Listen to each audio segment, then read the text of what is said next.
तो आज बच्चों हम लोग बात करेंगे एडजॉर्प्शन। हम लोग पढ़ रहे थे सरफेस केमिस्ट्री, और सरफेस केमिस्ट्री में एडजॉर्प्शन हमने स्टार्ट किया था। तो लेक्चर नंबर 1 में एडजॉर्प्शन के बारे में पूरी बात हो गई थी। एडजॉर्प्शन क्या होता है, फिजिकल एडजॉर्प्शन, केमिकल एडजॉर्प्शन वगैरह सब बता दिया। तो सॉर्प्शन क्या है, डिसॉर्प्शन क्या है। आज हम लोग बेटा पहले क्या पढ़ेंगे, फैक्टर्स अफेक्टिंग एडजॉर्प्शन। एडजॉर्प्शन को इफेक्ट करने वाले कौन कौन से फैक्टर्स होते हैं, इनके बारे में बात करेंगे। और इसमें सबसे इंपॉर्टेंट फैक्टर टेम्परेचर और प्रेशर होता है, ठीक है ना। और उसके बाद ज्यादा बचता नहीं, उसके बाद एडजॉर्प्शन के एप्लीकेशंस आते हैं। आना होगा तो इन्हीं 2 लेक्चर में जो हम पढ़ा रहे हैं उन्हीं में से कोई ना कोई क्वेश्चन आ जाएगा। तो बेटा हम बात करते हैं फैक्टर्स अफेक्टिंग एडजॉर्प्शन में। बेटा पहला फैक्टर हम लोग लेते हैं nature and surface area. Nature and surface area of adsorbent. Nature and surface area of adsorbent. Adsorbent का सरफेस एरिया और नेचर के बारे में बात कर रहे हैं। देखो हर तरह के एडजॉर्बेंट की सरफेस अलग अलग होती है।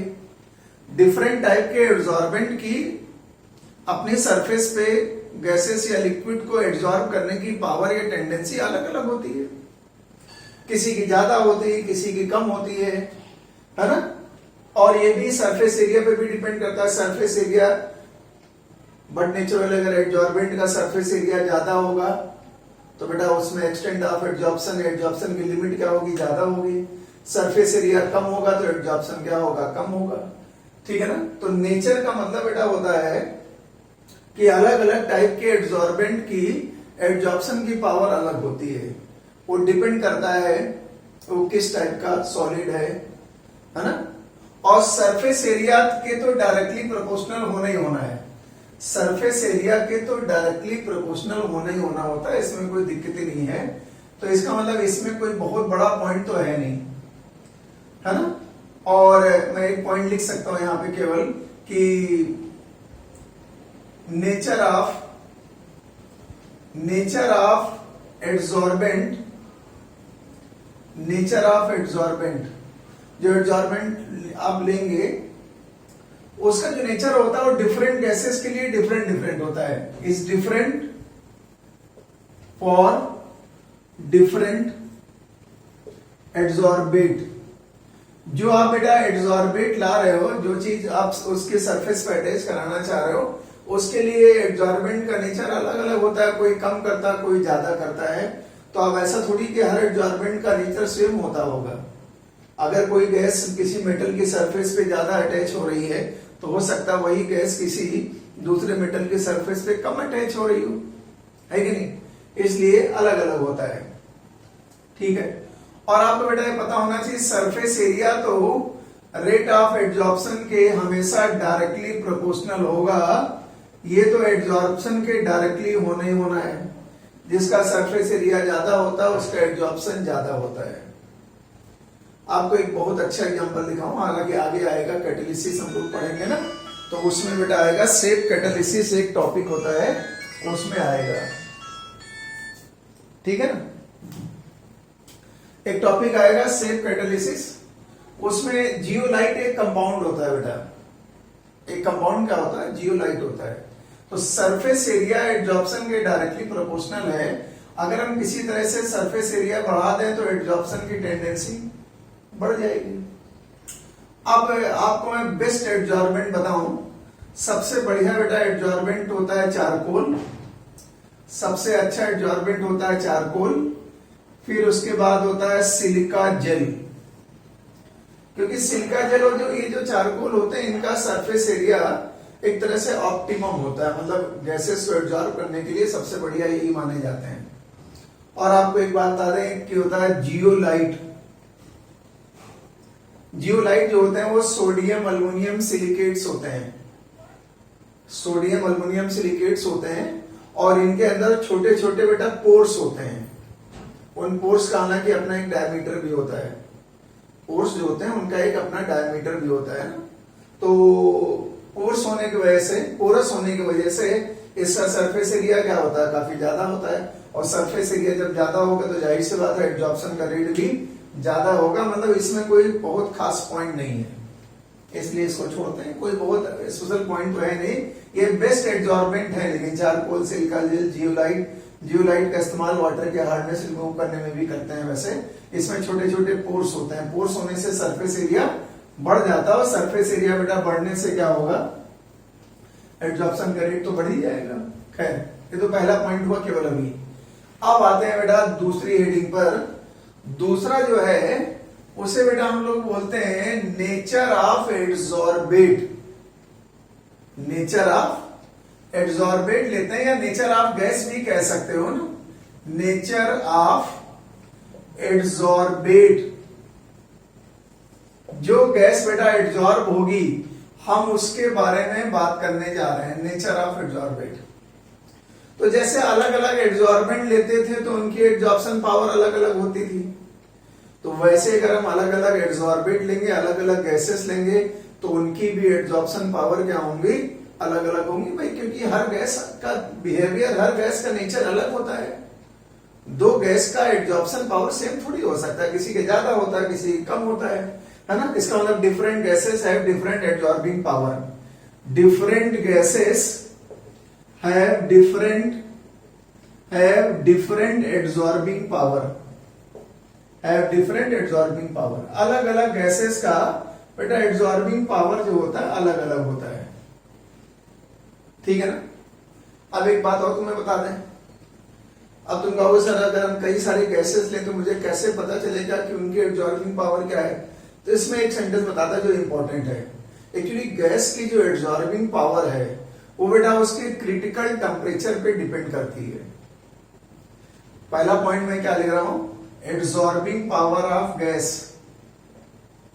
एड्सॉर्बिंग power of gas is directly proportional to its critical temperature. Critical temperature शायद आपने पढ़ा हो, क्रिटिकल टेम्परेचर वो टेम्परेचर होता है जिसके ऊपर किसी गैस को लिक्विफाई नहीं किया जा सकता। तो जिस गैस का क्रिटिकल टेम्परेचर हाई होता है उसका बेटा एड्सॉर्बिंग पावर भी हाई होता है। तुम कहोगे ऐसा क्यों होता है, देखो अगर क्रिटिकल टेम्परेचर गैस के ज्यादा होता है तो उसकी लिक्विफिकेशन पावर भी ज्यादा होती है, मतलब वो गैस आसानी से लिक्विफिएबल होती है, आसानी से लिक्विड में चेंज होने की कोशिश करती है, मतलब उसकी एब्जॉर्प्शन पावर ज्यादा होती है। क्रिटिकल टेम्परेचर ज्यादा होगा तो लिक्विफिकेशन ज्यादा होगा, और अगर बेटा क्रिटिकल टेम्परेचर ज्यादा होता है, अगर क्रिटिकल टेम्परेचर ज्यादा होता है तो इलेक्ट्रोस्टैटिक अट्रैक्शन भी ज्यादा होते हैं, इलेक्ट्रोस्टैटिक अट्रैक्शन भी हाई होते हैं। इसका मतलब एड्सॉर्बिंग पावर ऑफ गैस इन तीनों के डायरेक्टली प्रोपोर्शनल है। क्रिटिकल टेम्परेचर हाई होगा तो गैस आसानी से लिक्विफाई भी हो जाएगी। क्यों आसानी से लिक्विफाई हो जाएगी, क्योंकि इलेक्ट्रोस्टैटिक अट्रैक्शन जो होते हैं बेटा वो भी काफी हाई होते हैं, या मॉलिक्यूलर फोर्स बोल सकते हो, वो भी काफी हाई होते हैं। इलेक्ट्रोस्टैटिक अट्रैक्शन बोलना बहुत जरूरी नहीं, मॉलिक्यूलर फोर्स भी बोल सकते हो। मॉलिक्यूलर फोर्सेस जो काम करते हैं वो भी बेटा काफी हाई होते हैं गैसेस के लिए अगर क्रिटिकल टेम्परेचर हाई है। और जब इलेक्ट्रोस्टैटिक अट्रैक्शन ज्यादा होगा या मॉलिक्यूलर अट्रैक्शन ज्यादा होगा तो एब्जॉर्प्शन तो ज्यादा होगा ही होगा।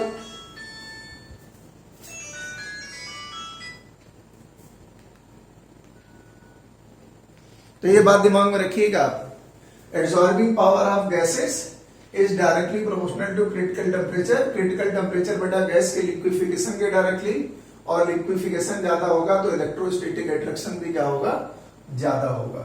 ये खास बात है। आगे बढ़ते हैं। अब बेटा आपको हम कुछ गैसेस का क्रिटिकल टेम्परेचर दिखा दें, और ये भी दिखा देते हैं कि अगर आप 1 ग्राम चारकोल लो, हम 1 ग्राम की बात करेंगे, है ना, 1 ग्राम के बारे में बात करेंगे।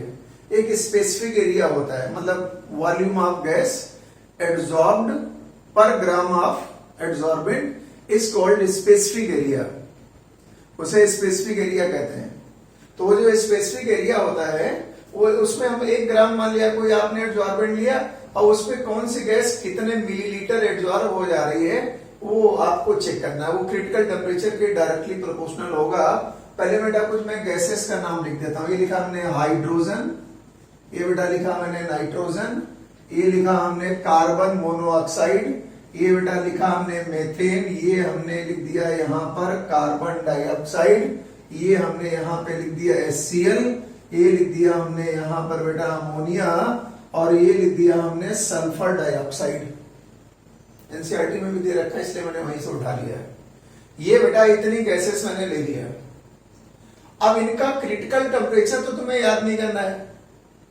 अब मुझे कुछ के याद मैं बता सकता हूं, जैसे SO2 का क्रिटिकल टेम्परेचर जो होता है ना, वो करीब 430 के आसपास होता है केल्विन का, अमोनिया का 406 के आसपास होता है, HCl का जो है वो लगभग 324 के आसपास होता है।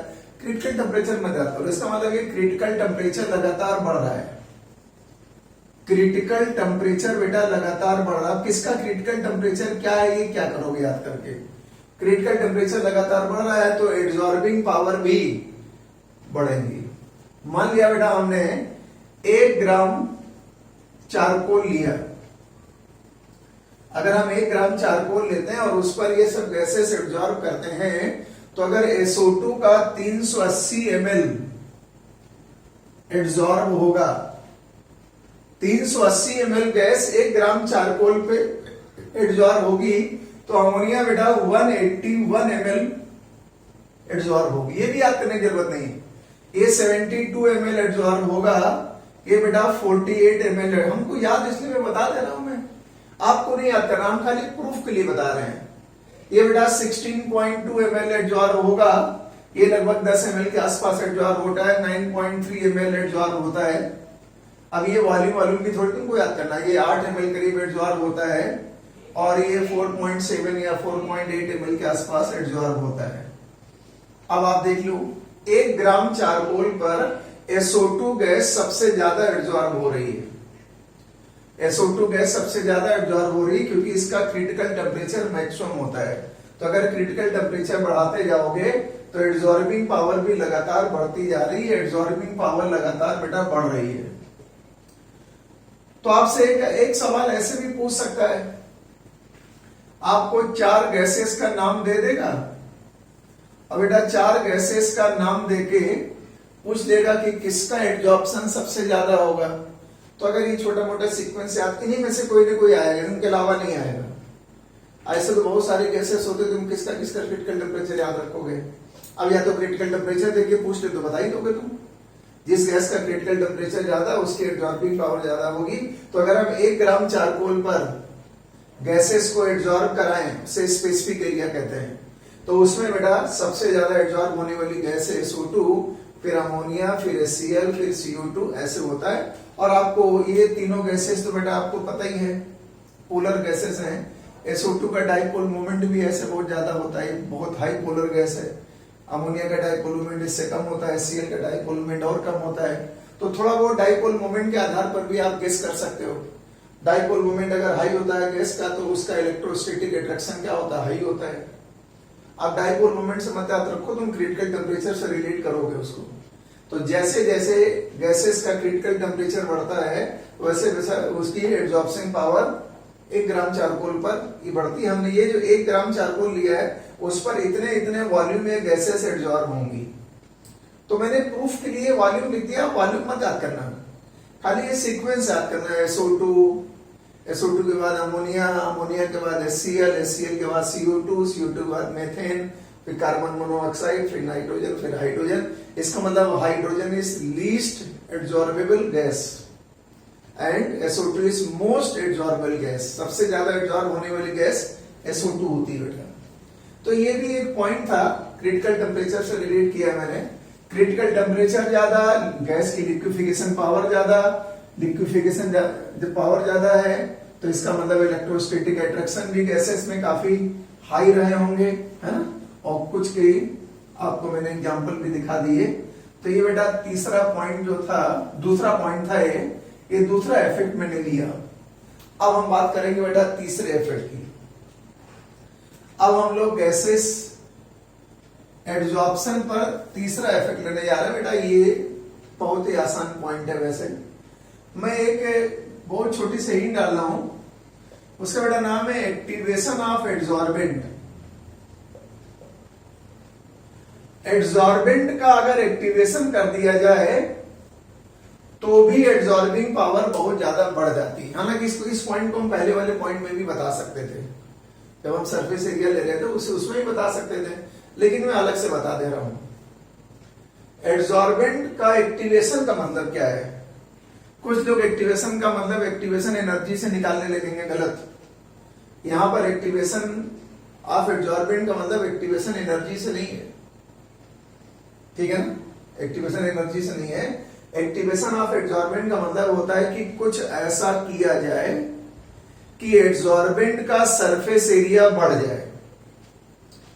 एब्जॉर्बेंट के सरफेस एरिया को किसी भी तरीके से बढ़ा देना क्या कहलाता है बेटा? एक्टिवेशन ऑफ एब्जॉर्बेंट कहलाता है, ठीक है ना? एक्टिवेशन में करते क्या है? It is the process of increasing surface area of absorbent. आप किसी एब्जॉर्बेंट का बेटा सरफेस एरिया बढ़ा रहे हो, उसी प्रोसेस को उसका एक्टिवेशन कहते हैं। और आपको मालूम है सरफेस एरिया बढ़ा देंगे तो एब्जॉर्प्शन की पावर तो बढ़ ही जाएगी। आप एक्टिवेशन कैसे कर सकते हो, है ना? इट कैन बी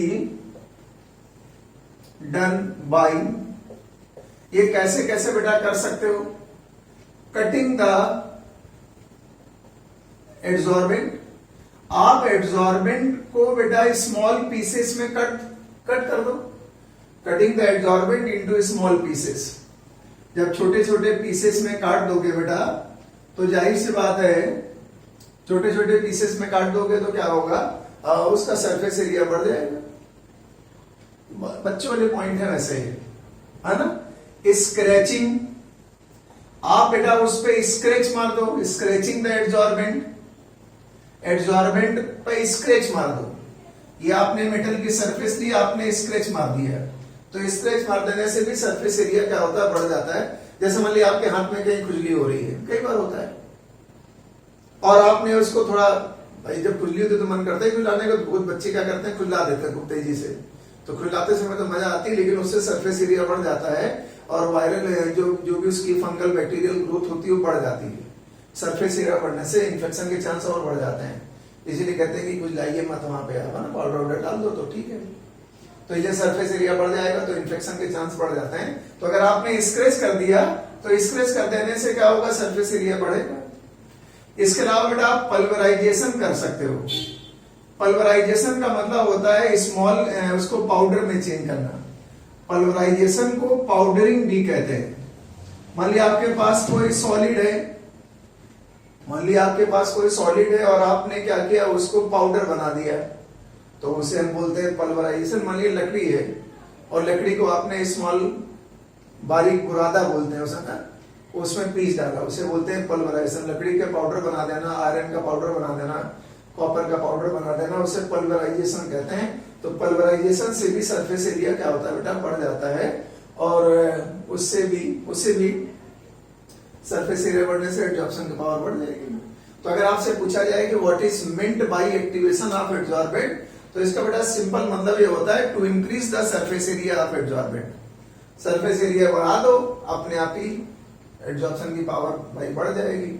अच्छा, मान लिया किसी मेटल की सरफेस पर, किसी एब्जॉर्बेंट की सरफेस पे कोई गैस ऑलरेडी एब्जॉर्ब हो चुकी है, तो उसको वहां से हटा दो तो वो सरफेस फिर से खाली हो जाएगी। तो ये भी एक एक्टिवेशन ऑफ एब्जॉर्बेंट का तरीका है। जैसे मान लिया आपने चारकोल लिया और चारकोल की सरफेस पे कोई गैस पहले से एब्जॉर्ब है, तुमने क्या किया? उसको हीट करके गैसेस हटा दी तो सरफेस दोबारा खाली हो गई, तो वो फिर से एक्टिवेट हो गया, उसे एक्टिवेटेड चारकोल कह देते हैं। ये सब बातें हैं। तो ये बहुत इंपॉर्टेंट पॉइंट तो ये भी नहीं है वैसे, लेकिन बेटा ये कंपटीशन देने जा रहे हो, कुछ नहीं कहा जा सकता कब एग्जाम में क्या आएगा। बहुत जल्दी एग्जाम देने जाओगे, आपको कोई नहीं कोई क्वेश्चन मिलेगा। अगर आप ये पूरा चैप्टर कायदे से पढ़ के जाओगे तो ऐसा हो नहीं सकता कि आपका क्वेश्चन छूट जाए एग्जाम में। ये गारंटीड है कि आप पूरा सही सॉल्व करके ही आओगे, नहीं छूट सकता, मैं बता रहा हूं तुम्हें। चैप्टर लेकिन कायदे से पढ़ लेना। अब बेटा आता है फोर्थ पॉइंट।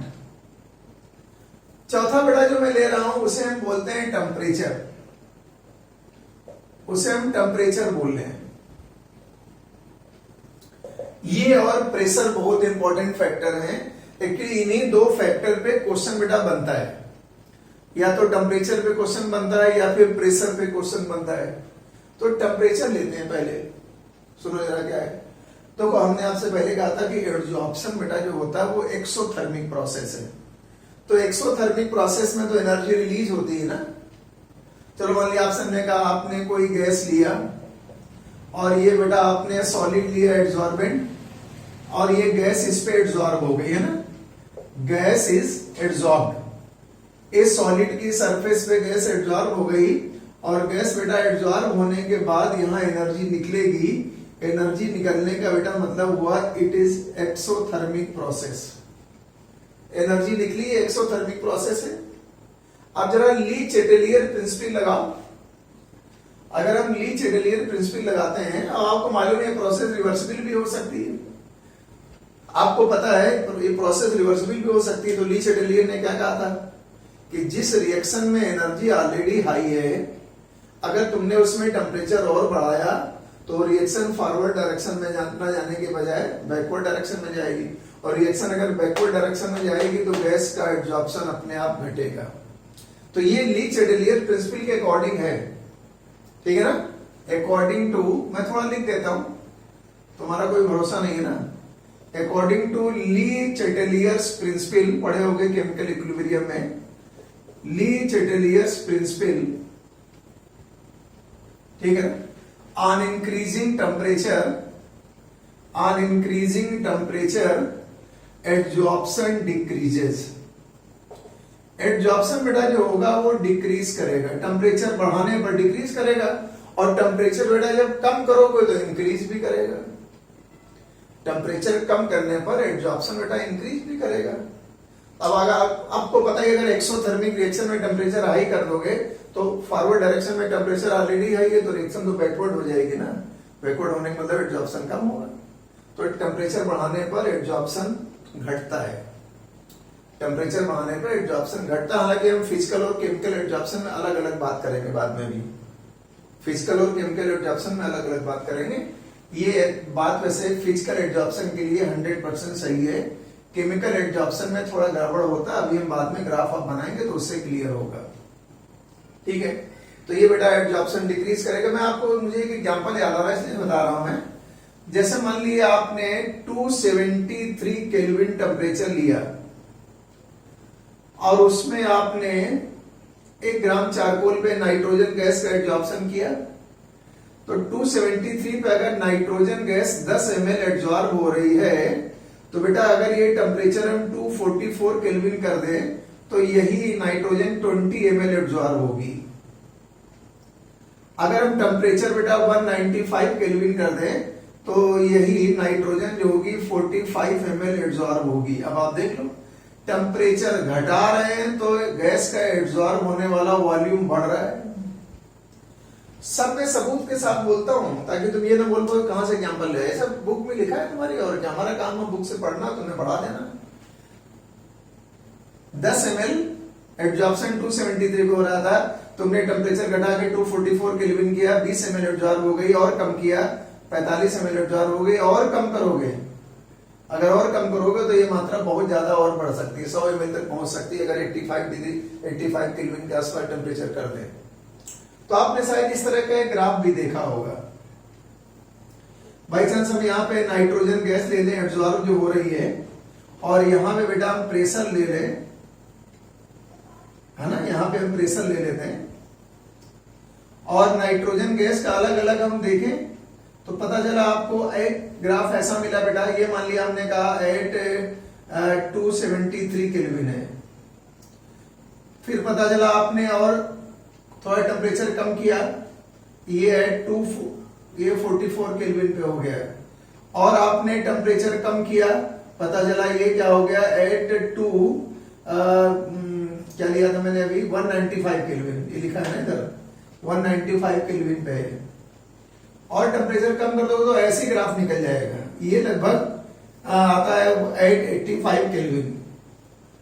अब आप देख लो ग्राफ से अपने आप क्लियर हो रहा है ना। कांस्टेंट प्रेशर पे अगर हम टेम्परेचर को कम करते रहें टेम्परेचर लगातार कम करते रहे तो गैस का एब्जॉर्प्शन क्या होता जा रहा है, देखो टेम्परेचर कम कर रहे हैं ऊपर जाने पे, टेम्परेचर कम करते जा रहे हैं तो गैस का एब्जॉर्प्शन क्या होता जा रहा है, बढ़ता जा रहा है। इसका मतलब ये लगभग 10 ml होता होगा, ये लगभग 20 ml होता होगा, ये लगभग 45 ml होता है, ये तो बहुत ज्यादा हो जाता होगा, 100 ml के आसपास हो जाता है, 100 ml के ऊपर ही हो जाता है वो, उसकी वैल्यू मुझे एग्जैक्ट नहीं याद है, इन तीन की आती तो बता दिया मैंने। इसका मतलब ये हुआ कि नाइट्रोजन गैस का एब्जॉर्प्शन टेम्परेचर कम करते जाने से लगातार बढ़ता जा रहा है कांस्टेंट प्रेशर पर। तो टेम्परेचर का इफेक्ट, अभी हम टेम्परेचर का इफेक्ट ग्राफिकली भी शो करेंगे, उसका नाम रखेंगे एड्जॉर्प्शन आइसोबार, और नाम रखेंगे बाद में भी हम लोग, तो एक ग्राफ प्लॉट कर लेंगे, ठीक है। चलो पहले ही पढ़ लेते हैं, क्यों हम आगे के लिए तुम्हारे पास रखें सब। सुनिए, अगर टेम्परेचर का इफेक्ट आपको देखना है, अगर आपको बेटा टेम्परेचर का इफेक्ट देखना है किस पर, एड्जॉर्प्शन पर, तो एक ग्राफ खींचना पड़ता है। उस ग्राफ का बेटा नाम होता है एड्जॉर्प्शन, उस ग्राफ का नाम होता है एड्जॉर्प्शन आइसोबार, एड्जॉर्प्शन आइसोबार कहते हैं बेटा उसे। अच्छा, आइसो मतलब क्या होता है, कांस्टेंट, बार मतलब क्या होता है, प्रेशर। तो आइसोबार में करते क्या है, एक ग्राफ है, इस ग्राफ में हम लोग करते क्या है, a graph is plotted, a graph is plotted between extent of adsorption, adsorption का बेटा जो लिमिट होती है उसको हम लोग एक्सटेंट ऑफ एड्जॉर्प्शन कहते हैं, उसका सिंबल होता है एक्स बाई एम। अभी बात करते हैं, 2 मिनट रुक जाओ। A graph is plotted between extent of adsorption and temperature at constant pressure. अगर आप बेटा कांस्टेंट प्रेशर पर, अगर आप कांस्टेंट प्रेशर पर एक्सटेंट ऑफ एड्जॉर्प्शन और टेम्परेचर के बीच में ग्राफ खींचोगे तो उसे बोलते हैं एड्जॉर्प्शन आइसोबार। आइसो मतलब कांस्टेंट, बार मतलब प्रेशर। तो प्रेशर अगर कांस्टेंट कर दिया तो ग्राफ अपने आप किसके बीच आया होगा, टेम्परेचर और एक्सटेंट ऑफ एड्जॉर्प्शन के बीच में। ये बेटा एक्सटेंट ऑफ एड्जॉर्प्शन क्या होता है, सुनो जरा, एक्स बाई एम क्या है, एक्स जो है बेटा इसे बोलते हैं मास ऑफ एड्सॉर्बेट। जो एड्सॉर्बेट का मास होता है उसे एक्स से दिखाते हैं, और जो एम लिखा है ये बेटा क्या होता है, मास ऑफ एड्सॉर्बेंट होता है ये। और इसी को हम लोग, इस रेशियो को हम लोग क्या बोल देते हैं, extent of adsorption. X by m को बोलते हैं एक्सटेंट ऑफ एड्सॉर्प्शन। तो अगर कहीं आपको एड्सॉर्प्शन की लिमिट दिखानी होती है, एड्सॉर्प्शन कितना हो रहा है उसका वैल्यू दिखानी है, तो उसको हम एक्स बाई एम से रिप्रेजेंट करते हैं। एक्स क्या है, मास ऑफ एड्सॉर्बेट है, गैस मतलब जो एड्सॉर्ब हो रही है, और ये क्या है, मास ऑफ एड्सॉर्बेंट है जिसकी सरफेस पे एड्सॉर्ब हो रही है। तो बेटा जब हम एक्सटेंट ऑफ एड्सॉर्प्शन और टेम्परेचर के बीच में ग्राफ खींचते हैं कांस्टेंट प्रेशर पर, तो वह दो तरह के ग्राफ मिलते हैं। पहला ग्राफ बेटा मिलता है फिजिकल एड्सॉर्प्शन के लिए, फिजिसॉर्प्शन भी कहते हैं, मैंने बताया था इसे। पहला ग्राफ मिलता है बेटा फिजिकल एड्सॉर्प्शन के लिए, और दूसरा ग्राफ मिलता है केमिकल एड्सॉर्प्शन के लिए। यहां पर आपको कंपटीशन में क्वेश्चन मिल सकता है, यहां पर आपको क्वेश्चन बेटा मिलने वाला, ध्यान रखना। अगर हम फिजिकल एड्सॉर्प्शन और केमिकल एड्सॉर्प्शन में ग्राफ खींचे, ये ले लिया बेटा हमने एक्सटेंट ऑफ एड्सॉर्प्शन, ये ले लिया हमने टेम्परेचर, कांस्टेंट प्रेशर अपने आप है, ये टेम्परेचर ले लिया, ये बेटा हमने एक्सटेंट ऑफ एड्सॉर्प्शन ले लिया। तो ली चेटेलियर प्रिंसिपल तो ये कहता है कि टेम्परेचर बढ़ाने पर एक्सटेंट ऑफ एड्सॉर्प्शन लगातार घटता है, एक्सटेंट ऑफ एड्सॉर्प्शन लगातार घटता है, टेम्परेचर बढ़ाने पर एक्सटेंट ऑफ एड्सॉर्प्शन लगातार घटता है। लेकिन ये बात केमिकल एड्सॉर्प्शन पे अप्लाई नहीं होती है पूरी तरीके से। पूछेगा क्यों नहीं अप्लाई होती है, तो इसका बेटा ग्राफ अलग ढंग से मिलेगा, उसका ग्राफ थोड़ा अलग ढंग से मिलेगा। इसका ग्राफ आपको बेटा ऐसा मिलेगा, ये टेम्परेचर है, जरा इधर आके देखो, इधर आओ, जब इधर आओगे तो टेम्परेचर धीमे धीमे तुम घटा रहे हो, तो टेम्परेचर घटा रहे हो तो एक्सटेंट ऑफ एब्जॉर्प्शन बढ़ रहा है। इधर जाने पे तुम टेम्परेचर बढ़ा रहे हो तो एक्सटेंट ऑफ एब्जॉर्प्शन लगातार घट रहा है। तो फिजिकल एब्जॉर्प्शन में तो ये बात पूरी तरह लागू होती है। इसका मतलब ली चैटलियर प्रिंसिपल का जो कॉन्सेप्ट था वो फिजिकल एब्जॉर्प्शन पे 100% अप्लाई हो गया है। लेकिन बेटा केमिकल एब्जॉर्प्शन में ग्राफ कुछ ऐसा मिलता है, जब हम टेम्परेचर बढ़ाते हैं तो पहले एक्सटेंट ऑफ एब्जॉर्प्शन बढ़ता है, बाद में घटता है। टेम्परेचर बढ़ाने पर पहले बेटा एक्सटेंट ऑफ एब्जॉर्प्शन बढ़ता है, उसके बाद ये घटना स्टार्ट करता है, मतलब इस लिमिट तक बढ़ा है और उसके बाद फिर आने के बाद घटना स्टार्ट हो गया है। तो आपसे क्वेश्चन पूछेगा कि केमिकल एब्जॉर्प्शन में एक्सटेंट ऑफ एब्जॉर्प्शन टेम्परेचर बढ़ाने पर पहले बढ़ा बाद में घटा, ऐसा क्यों हुआ? तो इसका बहुत सिंपल बेटा रीजन है। तो जब केमिकल एब्जॉर्प्शन होना होता है ना, तो जब मॉलिक्यूल्स को एब्जॉर्बेंट की सरफेस पे एब्जॉर्ब होना होता है तो उनको कुछ अमाउंट में एक्टिवेशन एनर्जी की जरूरत पड़ती है। फिजिकल एब्जॉर्प्शन में ऐसी कोई एक्टिवेशन एनर्जी की जरूरत नहीं होती है। क्यों? क्योंकि फिजिकल एब्जॉर्प्शन में मॉलिक्यूलर फोर्स बड़े वीक होते हैं, वैन डर वाल्स फोर्स होंगे, हाइड्रोजन बॉन्ड होंगे, इस तरह के फोर्स होते हैं। तो उसमें मॉलिक्यूल को एब्जॉर्बेंट की सरफेस से अटैच होने के लिए किसी भी टाइप की एक्टिवेशन एनर्जी की जरूरत नहीं पड़ती है। लेकिन केमिकल एब्जॉर्प्शन में मॉलिक्यूल्स को एब्जॉर्बेंट की सरफेस पर अटैच होने के लिए some amount of activation energy is required and that activation energy is obtained from this temperature. जब आप टेम्परेचर बढ़ाते हो तो टेम्परेचर बढ़ाने में बेटा क्या होता है, पहले वो मॉलिक्यूल क्या करते हैं, उस टेम्परेचर से अपनी कुछ एनर्जी बढ़ाते हैं, किस लेवल तक ले जाते हैं, एक्टिवेशन एनर्जी तक। और जब एक बार उनको एक्टिवेशन एनर्जी मिल जाती है तो इसका मतलब इस पॉइंट पे एब्जॉर्प्शन हो जाता होगा। और जब एक बार एब्जॉर्प्शन हो गया उसके बाद आपने टेम्परेचर बढ़ाया तो फिर लगातार घटेगी। इसका मतलब केमिकल एब्जॉर्प्शन में पहले ये बढ़ा, फर्स्ट इंक्रीजेस देन डिक्रीजेस। पहले बेटा ये बढ़ा है और उसके बाद जो है ये घटा है। केमिकल एब्जॉर्प्शन में पहले ये बढ़ता है, बाद में ये घटता है। क्यों ऐसा हुआ? बिकॉज सम अमाउंट ऑफ, याद रखना क्वेश्चन आएगा, some amount of activation energy, A का मतलब एक्टिवेशन एनर्जी है, सिंबल होता है ये। Some amount of activation energy is needed, some amount of activation energy is needed which is obtained from increased temperature। जो आप टेम्परेचर बढ़ाते हो उससे वो एक्टिवेशन एनर्जी ले लेते हैं और एक बार जब एब्जॉर्प्शन कंप्लीट हो जाएगा उसके बाद टेम्परेचर बढ़ाते रहोगे तो फिर घट ही जाएगा। एक्सोथर्मिक प्रोसेस तो होती ही है। जब एब्जॉर्प्शन हो गया तो एक्सोथर्मिक प्रोसेस है, अब तुम टेम्परेचर बढ़ाओगे इसके बाद तो ये लगातार क्या होगा, घटता जाएगा। तो इसका मतलब फिजिकल और केमिकल एब्जॉर्प्शन में बात आपको समझ में आ गई होगी। तो अगर आपसे पूछा जाए कि स्टेटमेंट दे दूं मैं, all types of absorption decreases with increasing temperature, wrong statement है।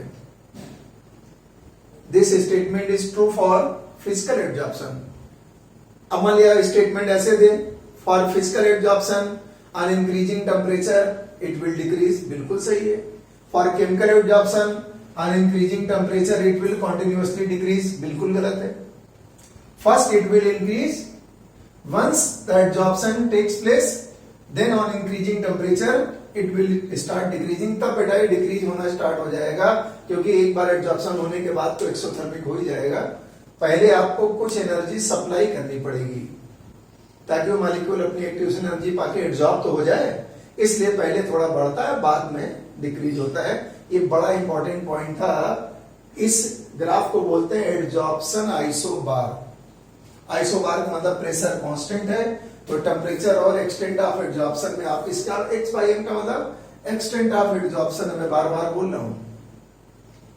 बहुत इंपॉर्टेंट चीज थी, बात मुझे लगता है समझ में आ गई होगी। इतनी बार बोलने के बाद तो समझ में आई गई होगी, ठीक है। अब बेटा सबसे इंपॉर्टेंट इफेक्ट आने जा रहा है, उसका नाम है इफेक्ट ऑफ प्रेशर। सबसे इंपॉर्टेंट इफेक्ट आने जा रहा है इफेक्ट ऑफ प्रेशर। प्रेशर का क्या इफेक्ट पड़ता है। पांचवा इफेक्ट लेते हैं, इफेक्ट ऑफ प्रेशर। अब बेटा प्रेशर का इफेक्ट दिखाने के लिए, वैसे नॉर्मली तो आप ये पढ़ते हो सॉरी नॉर्मली तो बेटा आप ये पढ़ते हो कि प्रेशर बढ़ाने पर एक्सटेंट ऑफ एडजॉर्प्शन बढ़ता है, क्योंकि प्रेशर लगाते जाओगे तो मॉलिक्यूल एडजॉर्बेंट की सरफेस पे ज्यादा से ज्यादा अटैच होते जाएंगे, मतलब ये नॉर्मल बात है। तो pressure generally extent of adsorption के डायरेक्टली प्रोपोर्शनल होता है। लेकिन यार प्रेशर का सही इफेक्ट दिखाने के लिए ग्राफ खींचना पड़ता है ना। प्रेशर का सही इफेक्ट दिखाने के लिए ग्राफ खींचना पड़ता है। उस ग्राफ को बोलते हैं एडजॉर्प्शन आइसोथर्म। और आपको एक बात बता दें, 1909 में एक साइंटिस्ट था, उसका नाम था बेटा फ्रेंडलिच, FREUNDLICH, फ्रेंडलिच। उसने क्या किया था, एक ग्राफ प्लॉट किया था, फ्रेंडलिच है ना। इसने प्रेशर का इफेक्ट दिखाया, shows the effect of pressure, effect of pressure on adsorption. Adsorption पर प्रेशर का इफेक्ट इसने दिखाया और उसने ग्राफ प्लॉट किया bye plotting a graph between, समझ जाओ, between x by m and pressure at constant temperature पर उसने एक्सटेंट ऑफ एडजॉर्प्शन और प्रेशर के बीच में ग्राफ प्लॉट किया और उसने अपने कुछ पॉइंट बताए कि लो प्रेशर पे ऐसा हो रहा है, हाई प्रेशर पे ऐसा हो रहा है, इंटरमीडिएट प्रेशर पे ऐसा हो रहा है। तो उसी ग्राफ को नाम रख दिया गया एडजॉर्प्शन आइसोथर्म। अगर हम एक्सटेंट ऑफ एडजॉर्प्शन और प्रेशर के बीच में बेटा ग्राफ प्लॉट करेंगे तो उसे नाम देंगे एडजॉर्प्शन आइसोथर्म। बताओ क्यों थर्म बोल रहे हैं? आइसो का मतलब क्या हुआ? कांस्टेंट। थर्म का मतलब क्या हुआ? टेम्परेचर। अगर हम कांस्टेंट टेम्परेचर पे ग्राफ खींचेंगे तो हम एक्सटेंट ऑफ एडजॉर्प्शन और प्रेशर के बीच में ग्राफ खींचेंगे।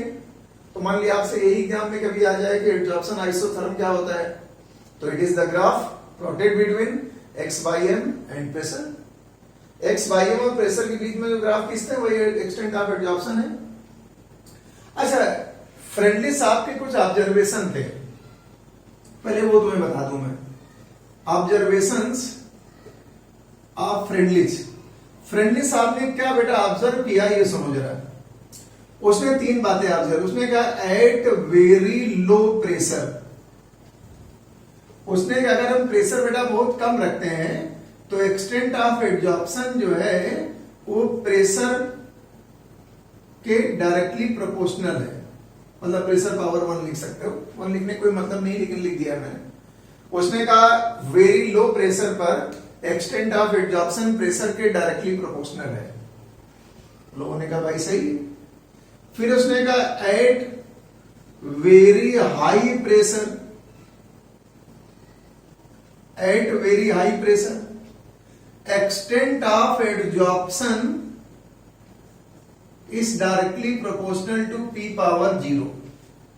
इसका मतलब बहुत ही हाई प्रेशर पर एक्सटेंट ऑफ एडजॉर्प्शन जो होता है, हाई प्रेशर पे जो होता है एक्सटेंट ऑफ एडजॉर्प्शन जो होता है वो प्रेशर पे से इंडिपेंडेंट हो जाता है, P पावर 0 लिखा हुआ है।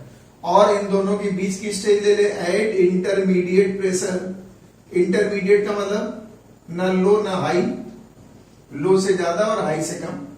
Eight intermediate pressure extent of adsorption is directly proportional to P power 1 by n। ये सबसे इंपॉर्टेंट है। मतलब ये फ्रेंडली साहब के ऑब्जर्वेशंस थे। उसने देखा कि जब प्रेशर हम बहुत लो रखते हैं तो एक्सटेंट ऑफ एडजॉर्प्शन प्रेशर के डायरेक्टली प्रोपोर्शनल, 1 लिखो चाहे लिखो, प्रेशर के डायरेक्टली प्रोपोर्शनल है। हाई प्रेशर पर प्रेशर से इंडिपेंडेंट हो जा रहा है और इंटरमीडिएट प्रेशर पे ना जब लो ना हाई लिया तो उसकी वैल्यू जो है एक्सटेंट ऑफ एडजॉर्प्शन के बेटा जो वैल्यू है वो P पावर 1 by n पे डिपेंड करती है। n जो है वो कोई भी एक इंटीजर नंबर है जो एक से ज्यादा होता है, ऐसा एनसीईआरटी लिखता है। n जो है कोई भी इंटीजर वैल्यू है एक से ज्यादा होती है, ऐसा एनसीईआरटी लिखता है। ये क्वेश्चन आ सकता है, n की वैल्यू पर भी क्वेश्चन आ सकता है। अब इन्होंने ग्राफ प्लॉट कर दिया बेटा, ग्राफ कुछ ऐसा प्लॉट करके आएगा। ये बेटा हमने ले लिया एक्सटेंट ऑफ एडजॉर्प्शन और इधर हमने ले लिया है प्रेशर कांस्टेंट टेम्परेचर पर, किसी फिक्स टेम्परेचर पे काम करेंगे, ध्यान रखना। तो बेटा स्टार्टिंग में क्या हुआ है, ग्राफ की लाइन ऐसे स्ट्रेट मिली, इसका मतलब x बाई एम जो है वो प्रेशर के पावर 1 पे डिपेंड कर रहा है, डायरेक्टली प्रोपोर्शनल है।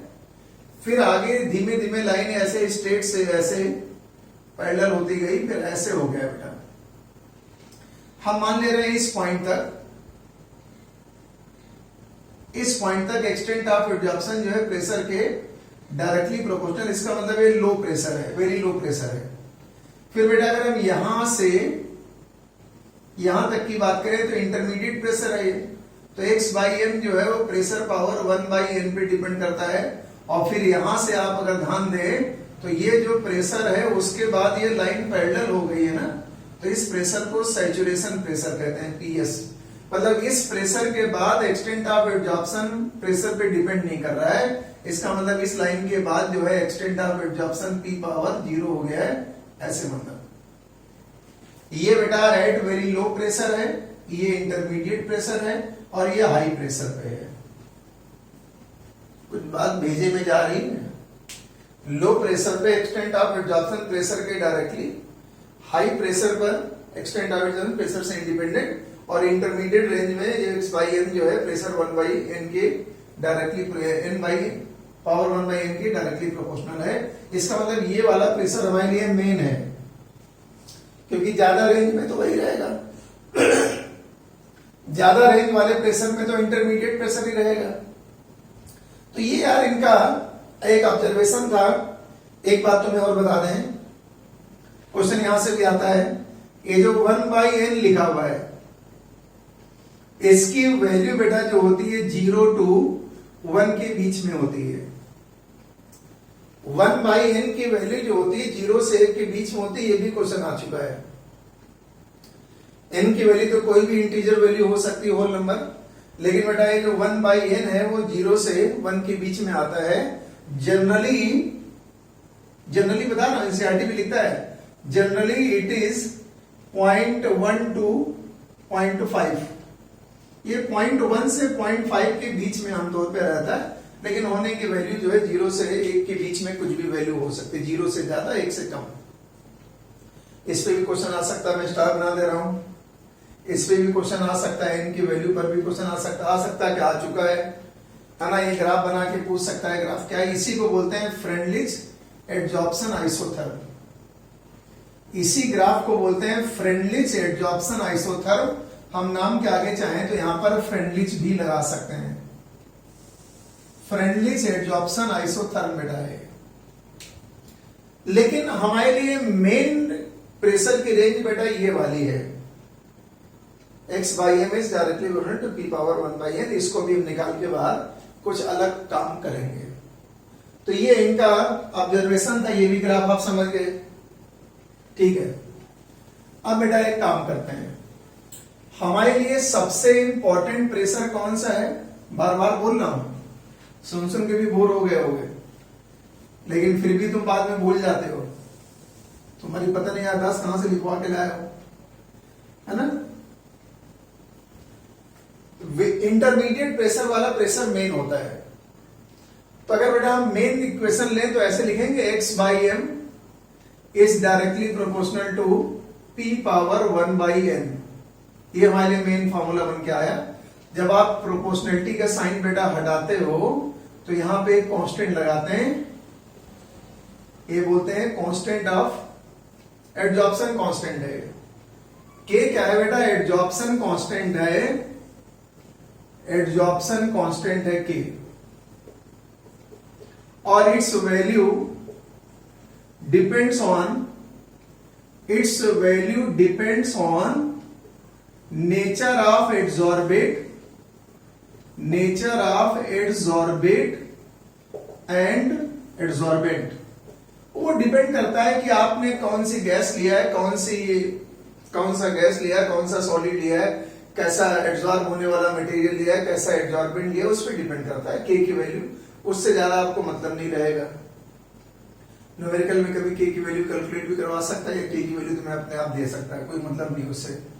अब एक बेटा इसमें हम खुराफात करने जा रहे हैं। अगर हम दोनों तरफ बेटा इसका लॉग ले लें, हमने लिखा है यार taking log on both side. Log का बेस हमेशा 10 रखते हैं, याद रखना, वो लिखा नहीं जाता है। दोनों तरफ अगर आप लॉग ले लो बेटा तो ये हो जाएगा log x by m equal to बेटा क्या हो जाएगा log k plus 1 by n log p। इतनी तो मैथमेटिक्स आती है ना।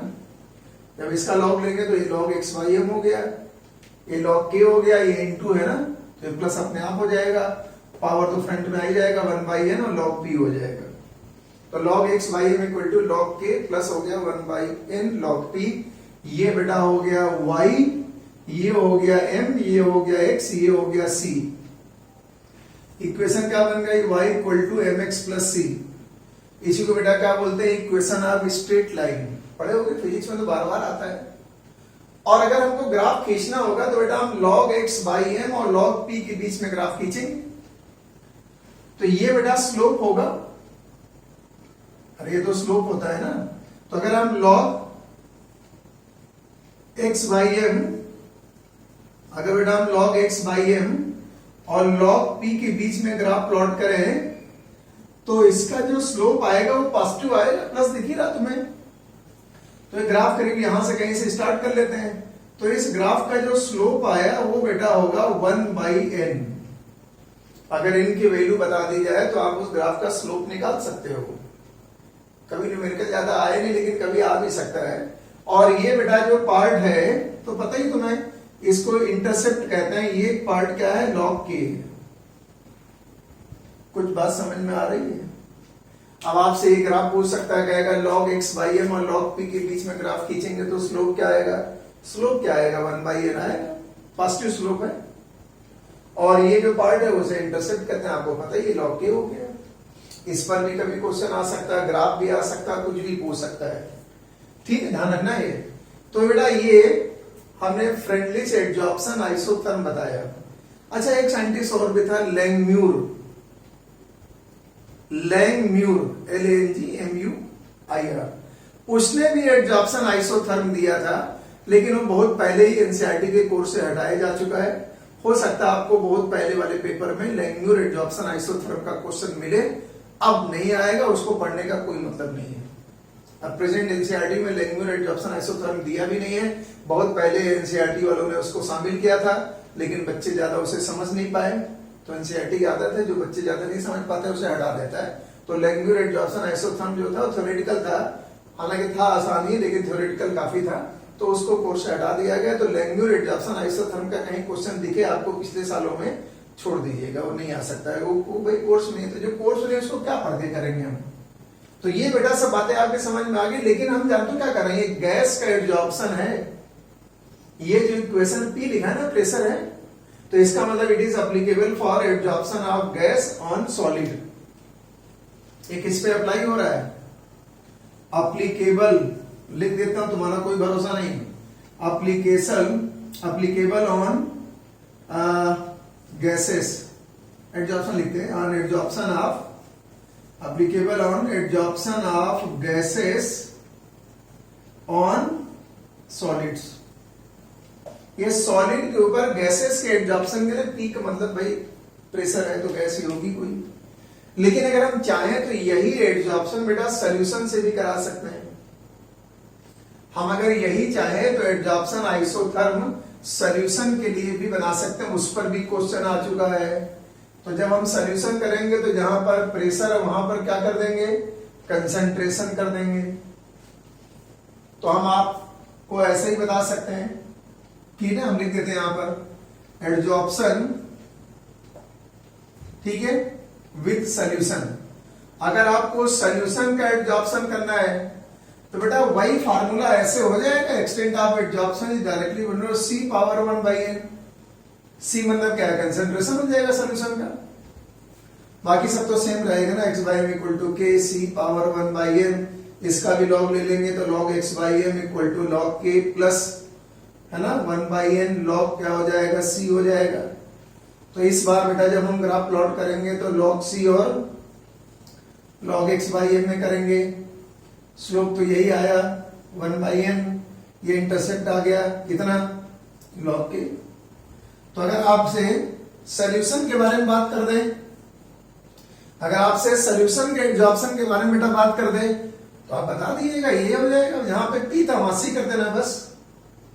प्रेशर की जगह सॉल्यूशन का जो एब्जॉर्बेट है उसका कंसंट्रेशन कर देना, बस यही हो जाएगा। तो जैसे यहाँ के की वैल्यू जो है वो नेचर ऑफ एब्जॉर्बेट पे डिपेंड कर रही थी, अब वो नेचर ऑफ सॉल्यूशन पे डिपेंड करना स्टार्ट हो जाएगी। कंसंट्रेशन कितना था, कम था, ज्यादा था, उस पर डिपेंड करेगा फिर के। तो सॉल्यूशन अगर ले लेंगे हम गैस की जगह तो जहां प्रेशर है वहां पे आप कंसंट्रेशन कर दोगे, बाकी सब तो सेम है भाई। लेकिन बेटा बाद में लोगों ने, भाई ह्यूमन नेचर क्या होता है, कमी निकालना। अभी तुम्हारी सिलेक्शन हो जाएगा तो मान लिया आपकी रैंक आई 150, हालांकि बहुत बड़ी रैंक होती है, मान लेते हैं आती है, तब भी लोग कहेंगे अरे 150 रैंक ला, इससे कम नहीं ला पाए। अब तुम रैंक 10 लाते तब भी लोग कहते हैं अरे टॉप नहीं कर पाए। टॉप कर देते तुम कहते अरे इंटरमीडिएट में अच्छे नंबर नहीं ला पाए, पता नहीं कैसे टॉप कर गए। मतलब कमी निकालना लोगों का काम ही है, लोगों का काम कमी निकालना है। तो लोगों ने फ्रेंडली एडजॉर्प्शन आइसोथर्म में भी कमी निकालना स्टार्ट कर दिया। और कमी क्या पाई गई, उसे बेटा लिमिटेशन कहते हैं। जो कमियां निकाली जाती हैं उसे हम लोग केमिस्ट्री की भाषा में लिमिटेशंस कहते हैं। अब क्या लिमिटेशन पाई गई जरा ये तुम्हें बता दें, कौन सी लिमिटेशन पाई गई, आ सकता सवाल है ना। लिमिटेशन इन फ्रेंडलिज आइसोथर्म, लिमिटेशंस क्या थी। अच्छा लिमिटेशन बेटा क्या थी, एक ही लिमिटेशन थी। जब इन्होंने जो ग्राफ दिया था, वो प्रेशर के साथ दिया था, लेकिन जब एक्सपेरिमेंटली वो ग्राफ प्लॉट किया गया तो जितनी ग्राफ में लीनियरिटी होनी चाहिए थी, जहां जहां पे जितना लीनियर होना चाहिए था उतना नहीं था। मतलब experimentally the graph was not as linear as he had told about the graph. किसने, फ्रेंडलिज ने। और क्या, फ्रेंडलिज ने ग्राफ के बारे में जितना लीनियरिटी बताई थी उससे थोड़ा कम लीनियर ग्राफ प्राप्त हुआ, मतलब थोड़ा जिग जैग टाइप का भी आ गया। और बहुत ही हाई प्रेशर पे आने के बाद ये अप्लाई नहीं हुआ, तो ये भी तो एक डिफेक्ट ही था। ऐसे तो प्रेशर बढ़ाते जाओ बढ़ता जाएगा। तो इसका मतलब लिमिटेशन क्या थी, थियोरेटिकली, बल्कि एक्सपेरिमेंटली लिखा हूं मैं, experimentally the graph was not as linear as it should be। जितना ये होना चाहिए था उतना नहीं पाया गया लीनियर, थोड़ा सा लीनियरिटी से डेविएट कर गया, भाषा तो अलग अलग आ सकती है ना। और बेटा हाई प्रेशर पे ये अप्लाई भी नहीं हो पा रहा था, है ना। नॉट सुटेबल, ये एप्लीकेबल भी लिख सकते हो, not suitable on high pressure. High pressure पे ग्राफ जो वो सुटेबल भी नहीं था और सही से ओबे भी नहीं कर रहा था। तो ये जो है फ्रेंडली एडजॉर्प्शन आइसोथर्म की लिमिटेशन है, कमियां हैं। अब यही कमियां लोग धीमे धीमे दूर कर रही है, फिर लैंग्यूर आए और बहुत सारे लोग आए, लेकिन उतना तुम्हें लेवल में जाना नहीं है, इससे ज्यादा कुछ नहीं पढ़ना है। ज्यादा पढ़ना भी खतरनाक होता है। जो आपके कोर्स में अगर आपने उससे ज्यादा पढ़ने की कोशिश किया तो तुम्हारा टाइम वेस्ट करता है। कुछ लोगों की आदत होती है, कोई एक सब्जेक्ट उनको बहुत पसंद होता है, उसमें इतना घुस जाते हैं अंदर, इतना उसमें पीएचडी रिसर्च करने लगते हैं कि बाकी सब्जेक्ट की ऐसी तैसी कर डालते हैं।